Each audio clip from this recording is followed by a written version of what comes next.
আর আমরা এটা এমন একটা কাফেলা, ইসলামী সমন্বয় পরিষদ থেকে এমন একটা কাফেলা, আমরা কল্যাণের কথা চিন্তা করি, আমরা ক্ষমতার কথা চিন্তা করি না।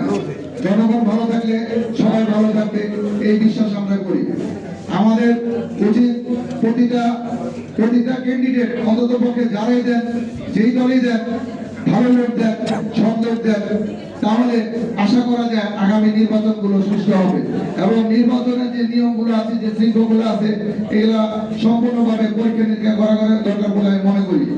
আর অন্যান্য দলগুলোর মধ্যে এই লোকগুলা ঢুকে পড়ছে, বেশিরভাগের লোকগুলো ঢুকছে, সেগুলো আপনি অত্যন্তভাবে যাচাই বাছাই করবেন এবং সেই অর্থের খেলা এবং জনশক্তির খেলা ঢুকে পড়ছে, মাসেল পাওয়ার, এখানে সন্ত্রাস ঢুকে পড়ছে, সেগুলো দিকে খেয়াল করতে হবে।